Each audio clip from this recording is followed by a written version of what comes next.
Kung marami kang pera ngayon, magtanim ka doon sa mga taong mabubuti ang kalooban. Huwag doon sa taong ginagamit ka lang.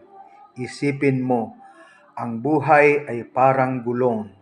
Minsan andyan ka sa taas, minsan andyan ka sa ilalim. So kung mayroon kang blessing sa ngayon, huwag na huwag mong kalimutan mag-bless ka din sa iba. Dahil kung ano ang itinanim mo, yun din ang aanihin mo.